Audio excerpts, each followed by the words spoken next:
प्रिय छात्र, कक्षा 10 NCERT प्रकाशन की गणित की किताब अभ्यास नंबर 3 दो चर वाला रैखिक समीकरण युग्म।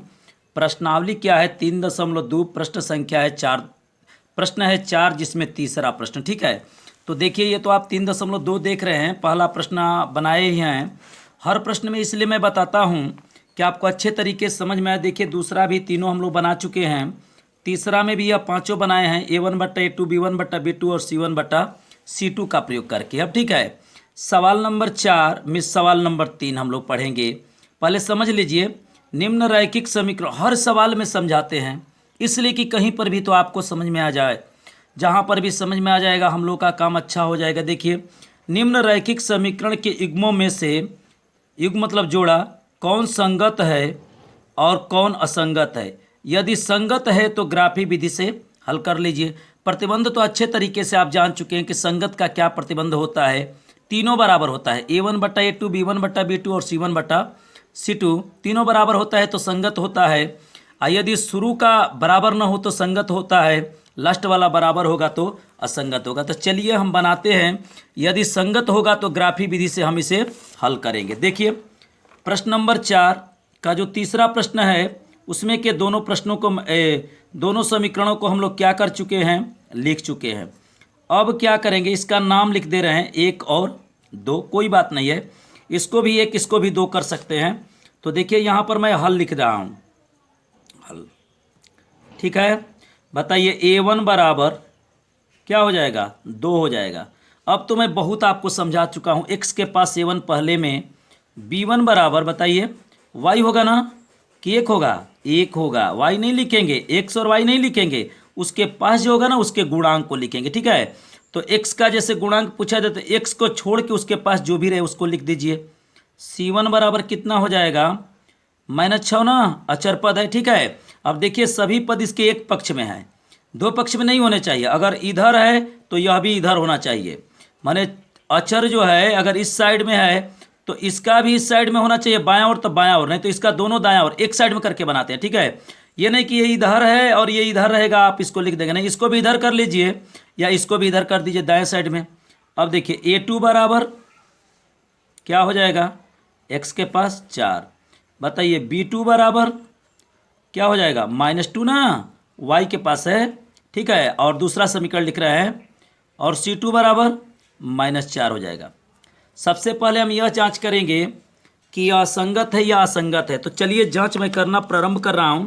अब इसको मैं लिख रहा हूं A1/A2। ठीक है, तो A1/A2 बराबर B1/B2 बराबर C1/C2। कहेंगे सर आप तीनों बराबर लिख रहे हैं, कहीं पर ऐसा नहीं करें कि काट दे रहे हैं। देखिए हम सबसे पहले इस सूत्र को लिख रहे हैं, इस पर रखेंगे तब न पता चलेगा कि कौन बराबर है कौन बराबर नहीं है। तो बताइए A1 के पास 2, A2 के पास 4 बराबर B1 के पास 1, B2 के पास -2 बराबर C1 के पास -6, C2 के पास -4।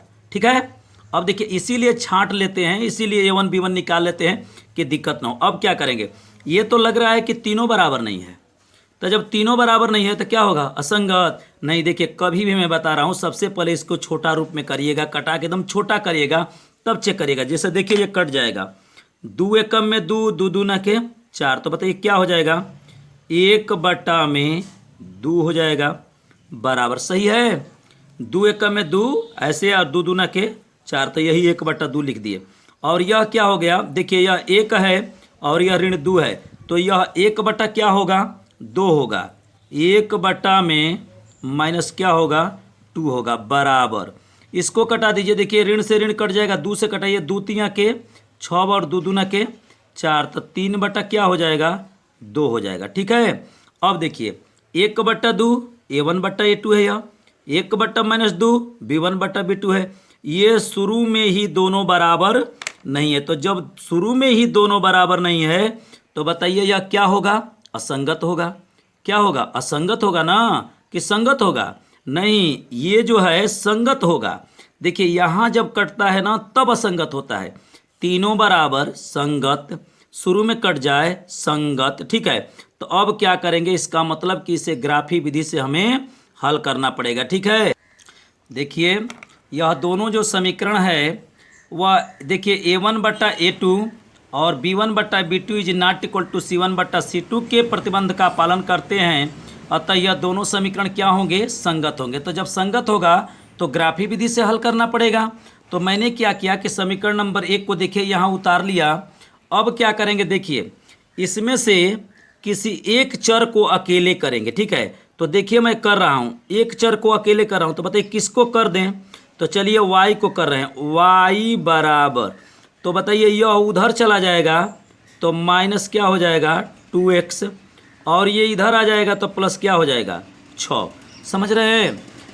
देखिए यहाँ पर y को मैंने अकेले कर लिया। y को क्यों अकेले किया, कल्पना करिएगा, इस तरह से कर देने से इसमें अगर x का मान रखेंगे तो y का मान क्या हो जाएगा, निकल जाएगा। ठीक है, अब क्या बनाएंगे, अब बनाएंगे हम सारणी। क्या बनाएंगे, सारणी। कम से कमस हम 2 बिंदु निकालेंगे। ठीक है, कम से कमस 2 बिंदु निकालेंगे। चलिए ठीक है, देखिए, और ये जो है समीकरण नंबर 1 है, यह पहले समझिएगा। जिस तरह से समीकरण नंबर 1 में करेंगे उसी तरह समीकरण नंबर 2 में भी करेंगे, और तब ग्राफ पेपर का यूज करेंगे। 1 में मैं क्या लिख दूं, x, 1 में मैं लिख दिया x, और 1 में क्या लिख दें, y। ठीक है, यहाँ x का मान रखेंगे, y का मान निकल जाए। चलिए देखिएगा, x बराबर क्या रख दे बताइए। ठीक है, देखिए x के जगह पर मैं 0 रख दे रहा हूँ, तो y बराबर -2 गुणे 0 और +6। तो बताइए y बराबर क्या होगा, ऋण 2 का 0 में गुणा होगा तो 0 होगा, प्लस क्या हो जाएगा 6। तो y बराबर बताइए क्या हो गया, y बराबर 6 हो गया। x बराबर आपने क्या रखा 0, तो इसमें भर दीजिए 0, तो y का मान आ गया 6। चलिए यहाँ पर रखते हैं y बराबर, देखिए आप स्वतंत्र हैं, आप जो आपका जो दिल करे वो रखिएगा, उसमें कोई दिक्कत नहीं है कि सर ने रखा 0 मैं भी रखूँ 0, ऐसा कोई बात नहीं है। आपकी मर्जी, आपका जो दिल करे वो रखिएगा। तो मैं यहाँ पर x के जगह पर 3 रखूँगा, -2 गुणे 3 +6, तो y बराबर -6 प्लस ऋण 2 में 3 का गुणा होगा तो 6 हो जाएगा, और ऋण में धन का गुणा होगा तो ऋण होगा, ये 6 हो गया, ये कट गया, धन ऋण कट जाता है। y बराबर क्या हो गया 0।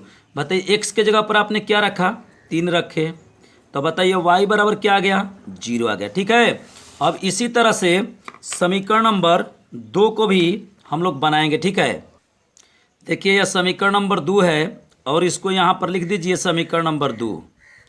ठीक है, और इसमें भी किसी चर को क्या करिए, अकेले करिए। तो देखिए कर रहे हैं, 4x - 2y बराबर, इसको पक्षांतर कर दीजिए, -4 आ जाएगा कि धन हो जाएगा, धन 4 हो जाएगा। ऋण का पक्षांतर धन होता है।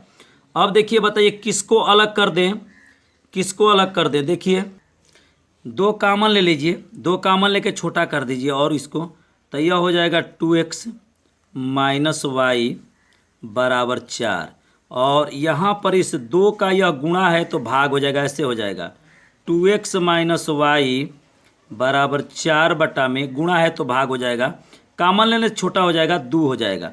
तो एक मतलब कि 2x - y बराबर क्या हो गया 2 हो गया। ठीक है, देखिए पहले मैंने 4 को पक्षांतर कर दिया, उसके बाद ऐसा नहीं सोचेंगे कि सर ने 4 को क्यों पक्षांतर कर। देखिए यहाँ पर 2 कामन लेके छोटा कर दिया। अब यहाँ से किसी एक को अकेले करिए, तो y को अकेले करें तो 4 इधर आ जाएगा और y उधर चल जाएगा, तो ऐसे हो जाएगा। बताइए x को भी कर सकते हैं, ऐसा कोई बात नहीं है। देखिए तो ऐसे हो जाएगा 2x - 2 बराबर y। आप कहेंगे सर जब इस 4 को आपको 2 को इधर ही करना था तो इस 4 को इधर क्यों किया। देखिए ऐसा बात हुआ ना कि थोड़ा मिस्टेक से इधर हो गया, इधर किए हैं तो कोई दिक्कत नहीं है। मैंने y को यहाँ इसलिए आसानी से निकाला ताकि यह धन चिन्ह के साथ निकल जाए। अब इसमें जब हम मान रखेंगे ना x का, तो y का मान क्या हो जाएगा। देखिए कोई पूछने वाला चीज़ नहीं है, क्योंकि यहाँ पर तो आपको सारणी बनाना है। तो आप जानते हैं कि किसी चर को क्या करेंगे, अकेले करेंगे, क्योंकि हमें बिंदु निकालना है। ठीक है, और इस तरह से कर देने से किसी एक में अगर x का मान रखेंगे तो y का मान क्या हो जाता है, निकल जाता है। ठीक है, तो इस समीकरण को देखिए, देखिए इसमें x के जगह पर क्या रखें बताइए, एक्स के जगह पर क्या रखें बताइए। मैं तो रख दे रहा हूँ यहाँ पर 0, 2 गुणे 0 -2 बराबर वाई। तो 2 में 0 का गुणा होगा तो 0 हो जाएगा -2 और बराबर वाई, और 0 में -2 घटेगा तो -2 हो जाएगा बराबर वाई। तो बताइए एक्स के जगह पर आपने क्या रखा, 0 तो भर दीजिए 0, तो वाई का मान क्या आ गया -2। अब एक जगह और रखते हैं, बताइए इस एक्स के जगह पर क्या रख दें, इस बार रख देते हैं 1, रख दें 1। चलिए 2 गुणे 1 -2 बराबर वाई। आप जो आपका जो इच्छा करे वो रखिए, कोई दिक्कत नहीं। ये मत सोचिएगा कि सर जो कर रहे हैं मैं बार बार इसलिए कर रहा हूँ कि आप ऐसा मत सोचिए कि सर ने याद करके किया, ऐसा बात तो कोई नहीं है। गणित में देखिए याद नहीं किया जाता है। 2 में 1 का गुणा करेंगे 2 होगा और ये -2 हो जाएगा बराबर वाई, और ये कट जाएगा 0 बराबर वाई। बताइए एक्स के जगह पर आपने क्या रखा 1, तो वाई का मान क्या आ गया 0, तो एक्स में भरिए 1 तो वाई का मान आ गया 0। अब देखिए जो इस समीकरण से ये सारणी प्राप्त किए हैं, आज जो इस समीकरण से ये सारणी प्राप्त किए हैं इसको ग्राफ पेपर पर दर्शाएंगे। देखिए ऐसा तो हम जानते हैं कि जब ग्राफ पेपर पर इसे दर्शाएंगे ना, तो चतुर्थांश में जब इसका रेखा खींचेंगे और इस समीकरण का रेखा खींचेंगे तो दोनों रेखाएं एक दूसरे को क्या करेगी, काटेगी, क्योंकि इस पर प्रतिबंध, ये प्रतिबंध लागू हो रहा है इसमें, ठीक है ना। अगर तीनों बराबर होता तो एक रेखा खींचते इस समीकरण के लिए तो उसी के ऊपर से हो करके इस समीकरण का भी जाता।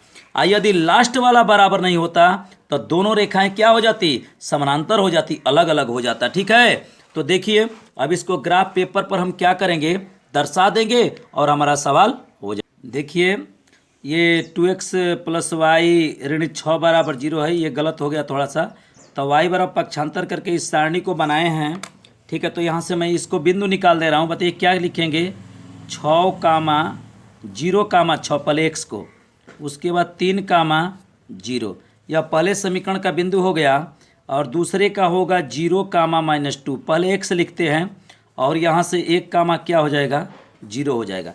बताइए इस पर सबसे बड़ा अंक क्या आपको दिखाई दे रहा है, 6 दिखाई दे रहा है, ठीक है। तो हर दिशाओं में हम क्या करते हैं कि 6 लिख देते हैं, 1, 2, 3, 4, 5, 6।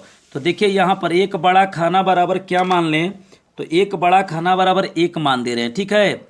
1 मान दें कि 2 मान दें, बताइए। अगर 2 मानेंगे तो यहाँ पर क्या लिखेंगे, 2, चलिए 1 मानिए, 1, यहाँ पर 2, यहाँ पर 3, 4, 5, 6। थोड़ा दूर दूर मानेंगे तो अच्छा दिखाई देगा। इस पर धन वाला इधर लिखते हैं, ये 1, 2, 3, 4, 5 और 6, ठीक है। ये बड़ा हो गया। देखिए यहाँ पर ये 6 नहीं होगा, यहाँ पर 6 होगा, ठीक है। अब देखिए क्या करेंगे, नीचे भी लिखिए, ऋण में लिखते हैं नीचे, ऋण 1, ऋण 2, ऋण 3, ऋण 4, ऋण 5 और ऋण 6। एक बड़ा खाना बराबर ना एक बड़ा वर्ग बराबर 1 माने हैं। इधर लिख दीजिए -1, x अक्ष इधर ऋण होता है, -2, -3, -4, -5 और यहाँ पर -6 हो गया। अब देखिए अब बिंदु को दर्शाना चालू कर रहे हैं, 0, 6। ये 0, 6 है, एक मतलब कि x 0 है तो x पर नहीं होगा, ये y पर होगा। तो देखिए इस लाइन पर ये नहीं होगा क्योंकि 0, 6 है, तो x 0 है तो y है तो यहाँ पर होगा। तो यहाँ पर मैं लिख दे रहा हूँ, ध्यान से देखिएगा, 0, 6, ठीक है। अब देखिए किसको दर्शाएं, 3, 0, तो 3 को लिख दे रहे हैं, x अक्ष पर ये 3 हो जाएगा, यहाँ पर y 0 है तो ये यहीं पर होगा। तो यहाँ पर मैं लिख दे रहा हूँ, यहाँ पर कैसे लिख दें, 3, 0। अब क्या करेंगे कि इस दोनों बिंदुओं को आपस में आप मिलाएंगे। क्या करेंगे, मिलाएंगे, दोनों बिंदुओं को आपस में मिला देंगे, ठीक है। आपस में मिला दिए दोनों बिंदुओं को।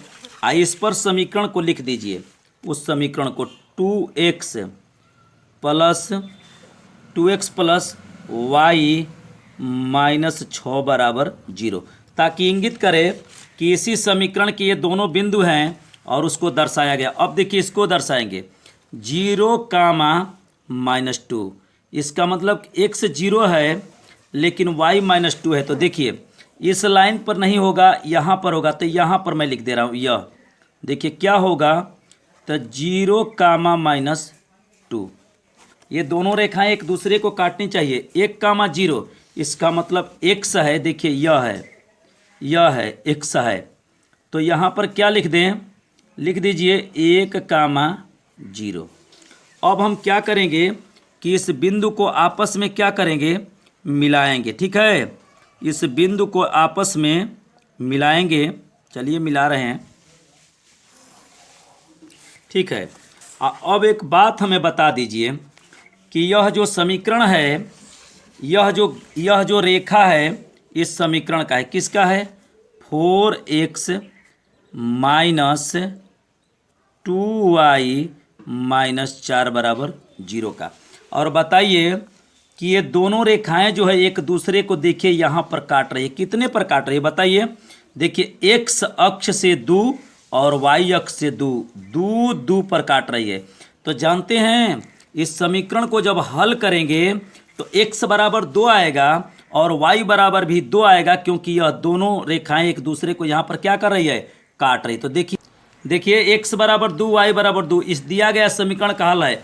यदि हम इस समीकरण को हल करेंगे तो x बराबर 2 आएगा और y बराबर भी 2 आएगा, क्योंकि देखिए यह रेखा और यह रेखा एक दूसरे को जहाँ काट रही है, तो यहाँ से इसको जाएंगे तो 2 होगा और यहाँ से भी आएंगे तो 2 होगा। ठीक है, तो नेक्स्ट अगले वीडियो में अब हम लोग प्रश्न को पढ़ेंगे।